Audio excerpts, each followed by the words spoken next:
Oeksound Bloom is an adaptive tone shaper. The plugin works like a sort of auto EQ. It detects peaks and dips of the entire frequency spectrum of an audio track and applies corrective EQ to those peaks and dips. When it does that, it also looks at the surrounding frequencies to make sure everything will sound natural. This works in the same way that Soothe 2 does, but that plugin only reduces and is specialized in resonance control. Bloom also boosts and should be seen as a sound massager. This cutting and boosting is done dynamically, which means it reacts the entire time to level changes in the entire frequency spectrum of the audio track. Bloom does not use a built-in reference profile or EQ curve, with let's say white or purple noise, or something like Sonable's Pure EQ, where audio is molded to an instrument-specific frequency profile. Instead, it listens to the incoming audio and bases a sort of frequency goal on that. You can see how this frequency massaging is doing its thing here below. This right here also gives the option to let Bloom focus on a certain part of the audio spectrum, either inside the brackets or outside the brackets. High and low pass EQ filters are also found here.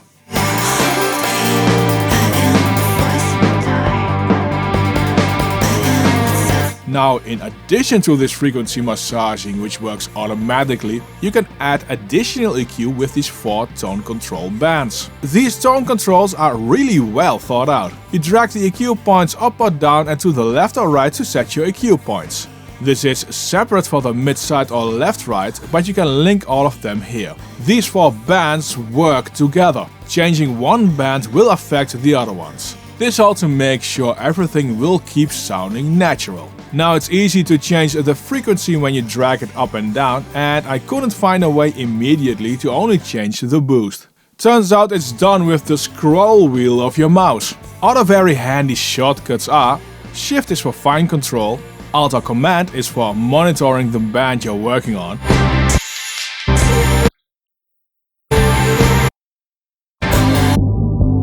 and with Control you can link mid-side or left-right on one frequency band. Attack and release works somewhat in the same way as you would expect with a common compressor. Attack determines how fast Bloom reacts to frequency levels going up and when to apply reduction. Release determines how quickly Bloom reacts to frequency levels going down and when to apply a frequency boost. Here's this snare. This is without Bloom, and this is with Bloom.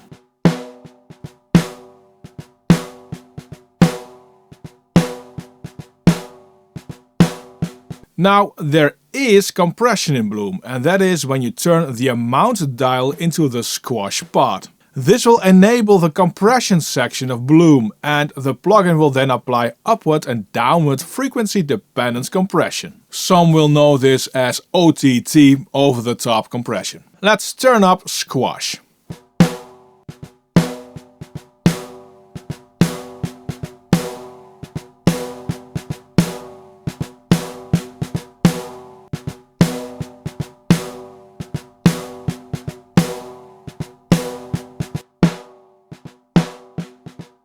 This is very sweet sounding without a doubt, and dumbfounding easy to dial in.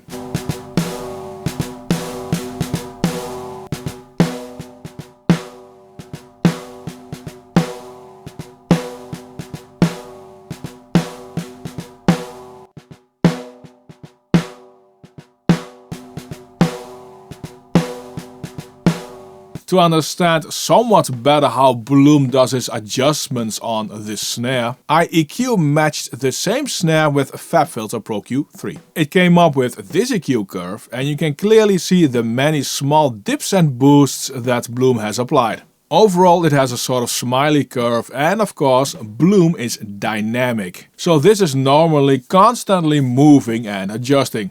If you A/B, it is very close, but you will hear small differences where Bloom sounds more polished.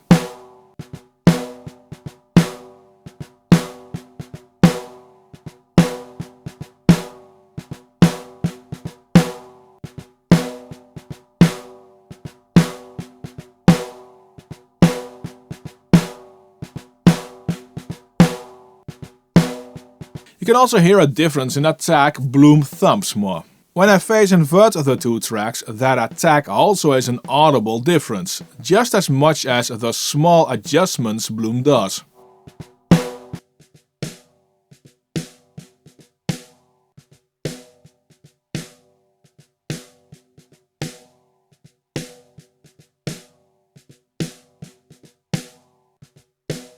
I found with how Bloom works that it can be the perfect plugin for podcasts and voiceovers.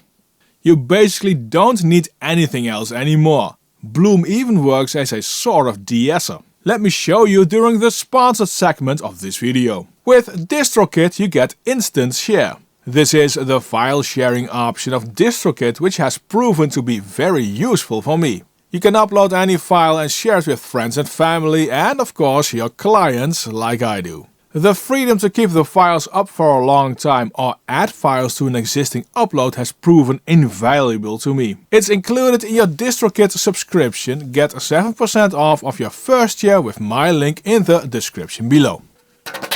I also wondered how Bloom performs on bass heavy material, so here's this bass guitar. I have Bloom as the first plugin in effects chain directly after the DI. The VST amp, compression and more are after it. In solo here on this part, the difference isn't that big.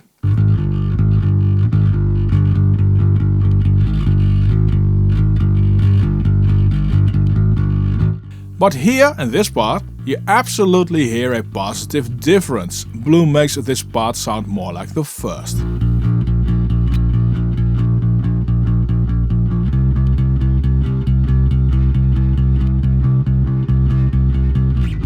Here it is in context in the mix.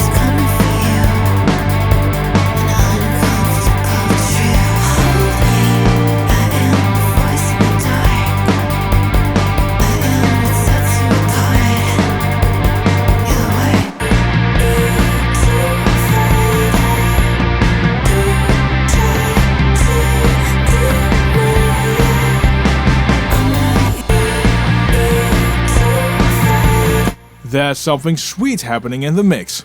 That little bit of squash and the massaging of Bloom make the bass sit better in the mix. It's subtle, but it is the difference between being polished and needs more mixing. CPU usage is around 2 to 3% in normal mode.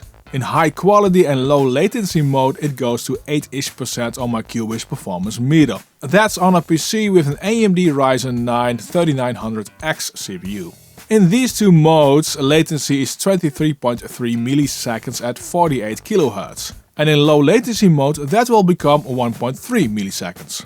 Oeksound has thought of a lot of things in Bloom. Take focus for instance. This will let the plugin work more on one of the channels in a stereo file. So either more on the left or right or more on the mid or the sides. If you press set on the wet trim, the wet signal will auto level to the incoming audio based on LUFS. This squash calibration sets how loud the incoming audio will go to the squash compression part. It feels like an 1176 compressor where the input gain determines how you hit the threshold. Pressing set will let Bloom find the perfect level for you based again on LUFS. I am really impressed with Bloom. Oeksound is the type of plugin developer I really appreciate. They do not release a plugin a month just for the sake of releasing it, but they take their time to really think out a concept and work out a plugin that's innovative, works, sounds good and will be of immense value. Bloom is so well thought out that I can recommend it to at least try it out.